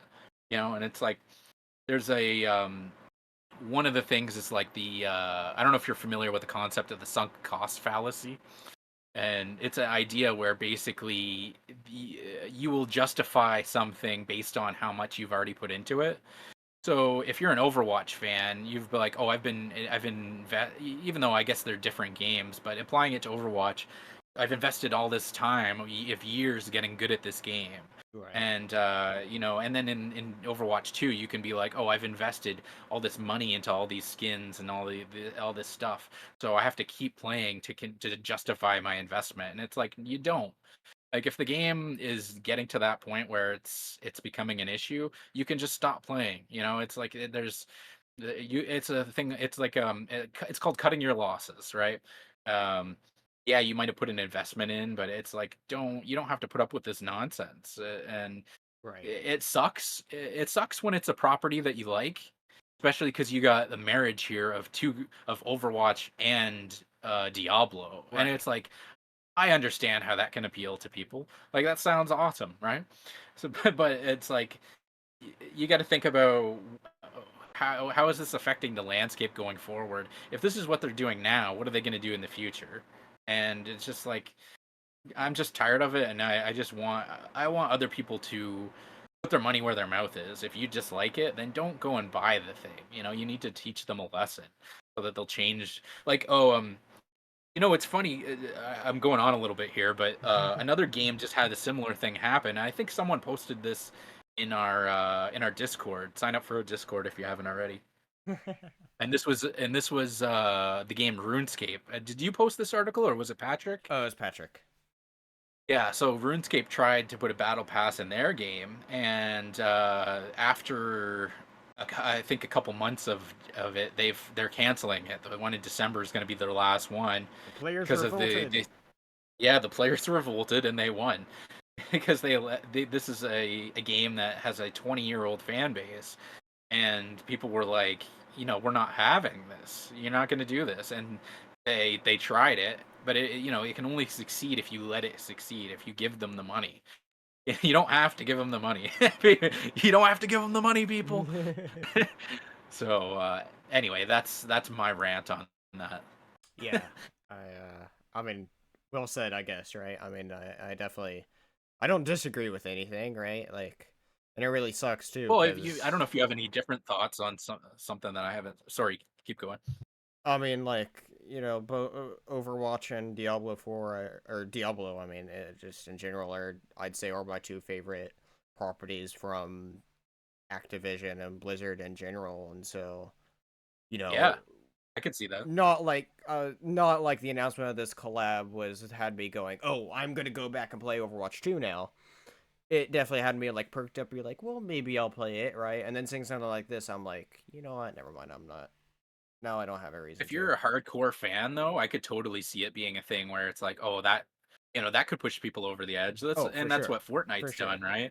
It's the same reason why people are like, oh, there's a, I don't know, Goku skin in Fortnite. I'm gonna go back and play a season of Fortnite. Like, so they've done it. It works. It I get works. it. I totally get it. I mean, yeah, no, it worked for me. And another game I'm now playing, Call of Duty, because of Spawn. So it Oh yeah, yeah. We absolutely were talking works. about that earlier. Tactic absolutely works. Yeah, I and mean, then that's like, also how it got me into Fortnite to begin with. Over a year ago, was because they had Darth Vader in the game, and so I grinded for 2 weeks oh for Darth yeah, Vader. yeah. So Yeah, like I don't think there's anything inherently wrong with doing those kind of collaborations. I think it's just how you handle it, and it's absolutely like you're showing a complete disrespect for your fans when you try to. I think we didn't mention this on air, but we earlier well, it was the who did this? The Street Fighter 6 and TMNT right. did something similar, right? Where they brought in that $60 for all TMNT. four, like $15 Yeah, per you skin, and like they're just color changes for one part of it. It's like that's so stupid. So they did allow you to get them individually. I thought initially you had to get them all at the same time. I thought what it was is 15 for each, so I mean all of them is 60. Okay. Either way, It's still it's ridiculous. absurdly high price. It's the price of the entire game for a couple skins. There's no way you can justify that. So I No. think it's coming more common, so I just hope people will be like, it's not a disrespect to your like Ninja Turtles is one of my favorite franchises, and I love Street Fighter as well. But if I wasn't like, oh my god, I'm going to be disrespecting the franchise if I don't buy this. Right. It's you don't have to get everything of your favorite franchise, especially if they're not treating you with respect, I think. For sure. For sure. Yeah, I definitely agree that they just need to I don't know. What we need is, you're right. We need more people to just like speak up and just like be like, no, this isn't what we should do, right? I think RuneScape is a great example, right? Because RuneScape had that. I mean, obviously they still have a solid player base for them to make it, remove their battle passes completely, and I I feel like there's been multiple signs that the community has given to Overwatch, right? But they Yeah. still do it, right? Um, like they just added Overwatch on Steam like a month or two ago, and that's one of the worst reviewed games on it because the player's trying to send a message, "Hey, stop doing this crap." Yeah. And so, no, they're obviously they're not getting the I message think and continuing it. I think one thing that is worth pointing out is like the bigger properties, the bigger you are, the more you can get away with, right? So Yeah, it's like Overwatch is a that's a big huge part of it. property at this Yes. point. Diablo, these are big properties, so it's Yeah. like you're able to catch more fish in the net, kind of. I guess I don't know, for lack of a better analogy. Um, I think that's one of the reasons why they're able to get away with it, because with RuneScape they might have been like they have to please their core That's fan true. base. Very true. There's no, there's no Fortnite kids coming in to buy their battle pass. So I think that's something you have to consider as well. But either way, it doesn't change the main point. No, no, no, Um, no. Absolutely right. No, yeah, no. I just hopefully it'll get better. Just let me hope that things can all be better in due time. But yeah, no, I don't know. I think that's just my final thought on that. I'm sad yeah, to see, yeah. but I just, you know, I think we did a public service here today, Spencer. I there think we we did some go. Our good. public service. And We you did know what? Speaking of, some good in the world. That's our Daredevil, our Matt Murdock and Foggy there we team. go. There we go. Speaking of good, I guess this last story is something that I'm actually looking forward to. Ended off with something good, I suppose, after whatever mixed bag this episode's been. Right. And so, get right into this last story where it talks about Tom Hardy is teaming up with one of my personal favorite comic writers for a comic book called Arcbound.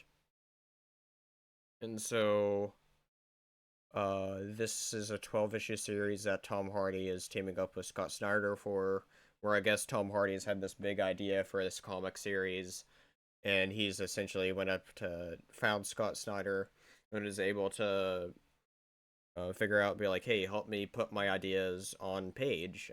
We've seen this recently be a big success with Keanu Reeves with his mini series called Berserker. That was a huge success for everybody involved in that, right? With Keanu able to sell something like that, right? But obviously, he's of a much higher stature.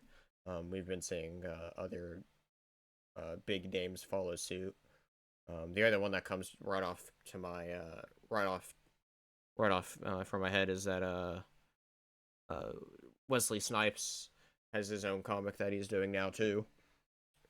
So, but this one has me personally more excited because not for Tom Hardy's name, but Scott Snyder is a writer I do generally really enjoy this his stuff, and so and hearing the sort of idea behind this, I think sounds interesting, and I think it definitely works with what I've seen that Snyder's done.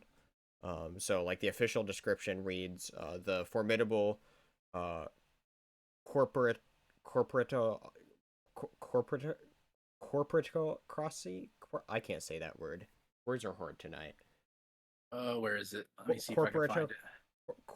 Oh, corporatocracy. corporate corporatocracy. Corporatocracy. Corporatocracy. I could. Words are hard sometimes. Basically, like the corporation is the Yes, government, I think is the idea. I understand like what it meant to say there, but like Oh yeah, okay, fair enough. it's It is. Even I corporato stumbled on it when I tried to read it there the first time. You don't corporatocracy see that word often. corporatocracy. Anyway, what was it called? Zenitech. Zenitech. Anyway, there are a lot of words here. Harnesses the unmatched energy of Chromium to assert its domination across the stars. The Arcbound series chronicles the journey of Kai, a resolute mediator captain tasked with maintaining Xantech's lifeline to Chromium. However, he grapples with the morality of his revelations about Xantech's dubious past, thrusts him into a poignant quandary to remain loyal to the Empire or to confront the forces that molded him into the tool of oppression. And so, obviously a lot of that can be said about today's modern sort of time, but I think done well, it can be a good series. Like I said, I enjoy the writer, and that cover looks good. I'm not familiar with the artist names attached, Frank Thierry or Ryan Smallman, but I mean, just judging from the cover art, it could be good. Let me see. This is one of the what is this here? Well, Variant covers. This is Ryan Otley. He does a lot of good stuff. But yeah, what were we about to say? oh, just Frank Thierry's. He's coming on as one of the writers, I Oh, he's believe. one of the writers. Okay, Yeah.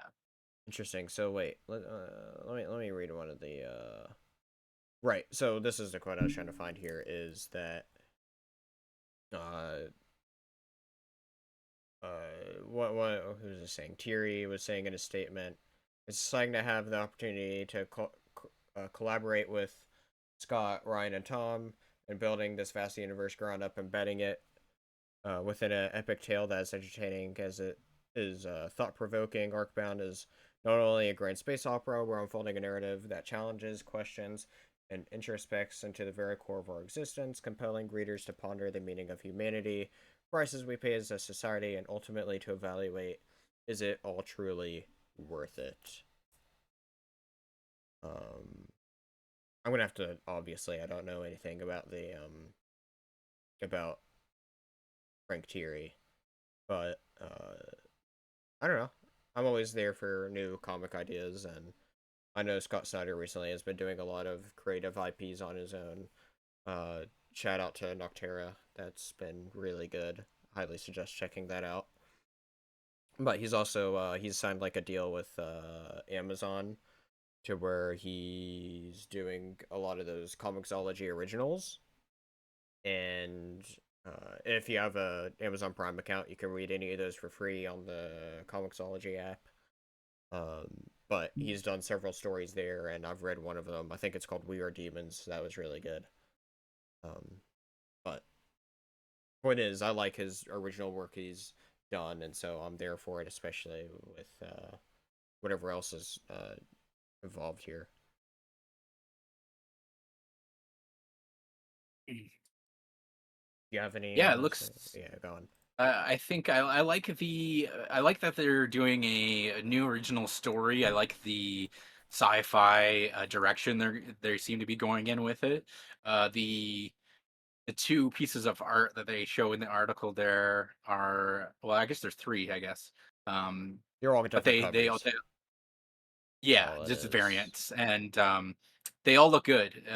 So that's a nice little art style. If that's giving an indication of what direction it's going to be, that Mm-hmm. looks good. Um, I think one of the things is you get a lot of people like you mentioned yourself that there's a lot of people who are now trying to do their own comics, and there's uh something to be said for that. Like I think it's kind of cool in a sense that you're getting a lot of these original ideas coming out, and sometimes with these big names attached. I don't think that on one aspect everybody needs to do their own comic, right? But that being said, there's nothing inherently wrong with it, and I think that you have a good idea here that could potentially be something.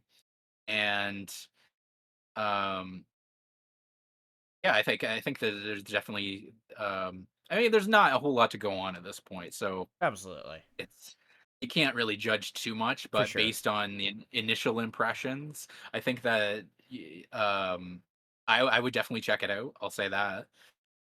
And yeah, it's they use the term grand space opera.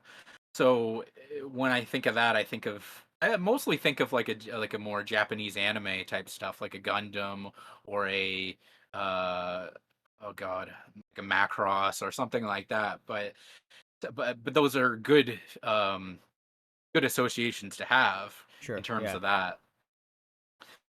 So it'd be interesting to see. Like I don't really know Tom Hardy in particular as a celebrity, like what his obviously he's been in comic book movies, right? But it's like I don't really know how much of a if you look at someone like a Vin Diesel, right? If he says like, "Oh, I'm coming out with a comic book," I'd be like, "Oh, totally makes sense. He's into that culture." But I don't really know how much Tom Hardy is into that, or how much he has been in the past. Maybe it's a new thing that he got into. I don't know. So it's without all so much information, it's just so much speculation. For sure, absolutely. But yeah, so it's really hard to even come up with with an opinion on this. But I can definitely say that second cover, in particular, the Ryan Otley one, He's a fantastic artist. is one that draws me the most to it. I'm like, oh, that almost gives me some like I'm not even sure, like a little bit of even Doom vibes in there. But my interest is peaked, I guess I could say. Yeah. I mean, I always like to read different stories and whatnot. And so anytime when I, have a writer that I like involved with it, of course, that gives me just a whole other reason to get into it. I was actually just looking through what Frank Thierry has written, and I don't think I've read any of his stuff. Yeah, There's definitely some titles here and there I kind of like recognize. Okay, yeah, I kind of know that title, that one. yeah, Iron Man, Wolverine. I gotta share though. There is one title in particular that caught my eye that he's written that I had no idea existed. What's that? And that is a Deathstroke and Yogi Bear special. Uh I Oh don't my know god. what else to say about this, but apparently Deathstroke and Yogi Bear teams up and they have a special together. Yeah, I don't know. It's just one of those things I see and I'm like, "Oh my god, this is a real thing?" Okay. Um I'll just say Deathstroke is not the first character I'd imagine to team up with Yogi Bear. At all. But yeah. At least Stone Dark. Oh my god, that's so bad. I almost want to go check that out now, just out of pure morbid curiosity. I know, right? Uh, yeah, Deathstroke and Yogi. Oh my god! If you look up this cover, they yeah, got Yogi Bear looking like not the cartoony version, but like a serious version. yeah. I was It just looks showing the cover. absolutely absurd. Right, it's something else. I don't know what to say about this. It's definitely not what I was expecting. I don't know. Listen, I'll just say I looked through all his writing credits, and that's the one that really stood out. I'm like, wait, this is a thing. I gotta say, I yeah, like without a lot of knowledge of the other artists and writers and what their fortes are, it's tough to say like what they're gonna bring to the table on this. But I think it's worth um, just giving them some props for doing to my knowledge, an original story, trying to create something new, and doing um I guess you can't really as much as comics have evolved over the years, they really still don't have the certain level of respect that they deserve, I guess you could say. And Alright. financially, they've kind of been on the decline, which I've heard, seems just absurd to me because I think they're selling probably more copies. But I don't know. Uh, I'm not the expert on the subject, right? But that's a whole tangent that, yeah, it's yeah. But I could regardless, the easily fact that they're spend like a whole other hour talking about all that, absolutely, absolutely. And I'm not yeah. up to date on a lot of that knowledge. I know what I know. You're right. But yeah, like it'll be interesting to see just because you know what, he could just as easily have been like, I'm going to write an episode of Batman, or I'm going to do an episode of this, and maybe he would have been able to do it. So the fact that he went and wanted to do his own thing, and he's giving these guys that's more work to the writers and the artists. That's more work to the people who are going to uh publish this and have to manufacture it. So you're creating jobs there. So Yeah, I think there's something to be said about that on a positive level. Like, I've supported a bunch of indie comics over the years, Yeah. and I don't know if that's what you would consider this by any means, but it's definitely something original, right? So it's um All right. yeah. I I have to say, all right, if anybody is clamoring for a Deathstroke Yogi Bear comic club, comment down below. Maybe it'll happen. I'm actually very intrigued by this.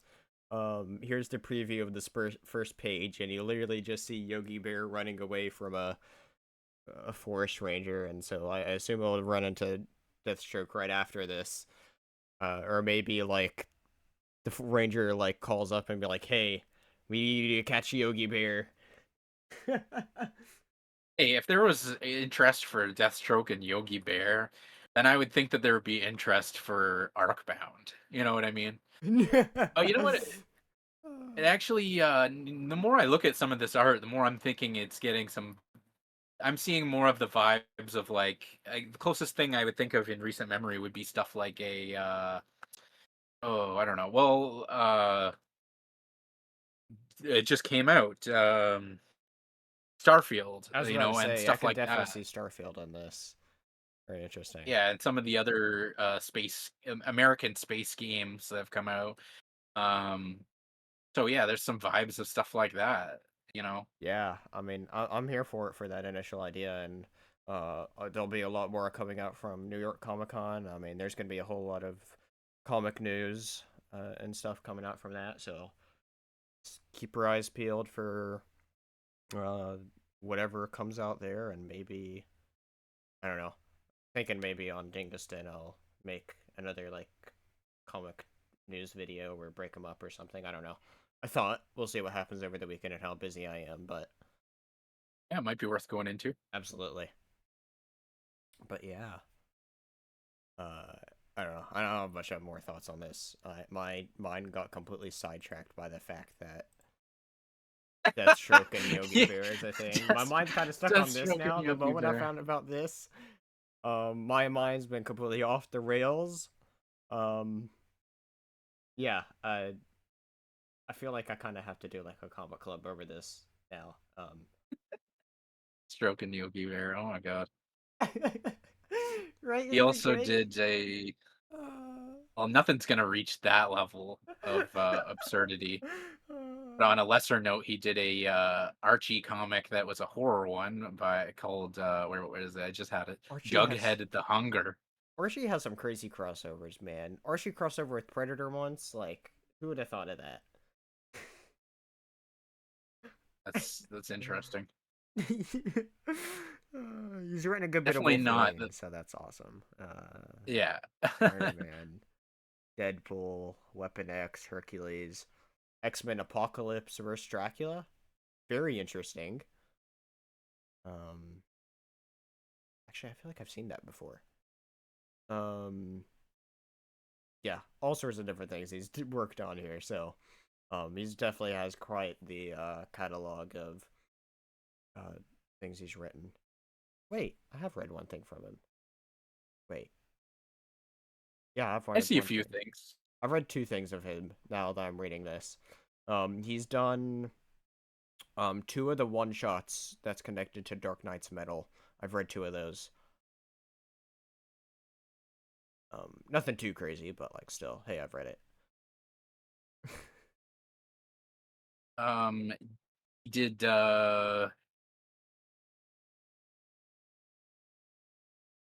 some work on the Darkness. I don't know if you're familiar with that at all. I am not. They did a couple of video games on the Xbox 360. That's awesome.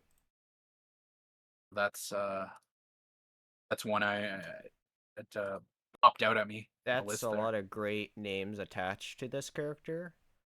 Um, like just saying who the character's created by, and like and whatnot. So like I could definitely see this as somebody that I'd it's a character I'd keep an eye out for to where if I ever see any like comics with this character, I'd absolutely look into it. Problem is like you can have some like great characters that are just smaller, but like with somebody that it seems like 90s slash early 2000s was when this was character was originally big. Tried to do a relaunch in 2019. I don't know how that is going currently, if at all. But point is, probably when you have a lot of those like big 90s, early 2000s original characters, it can be really hard to try to like find copies to read other than looking online in particular places. For sure. But yeah. Yeah. All right. I don't have any other thoughts on anything. Do you? No, I think that I think that wraps it up well. wraps it up nicely. Absolutely. Shout out to Tom Hardy. Shout out to Tom Hardy going into comics. Speaking of comics, you can go find on the Dingaston, go over and check out my newest comic club of Tom King's Wonder Woman, where I surprisingly speak positively about something by Tom King. But but yeah, go check that out. And yeah, see you next time here on Red Shirts Remastered. Any Peace and love, everybody. peace and love, everybody. See you all later.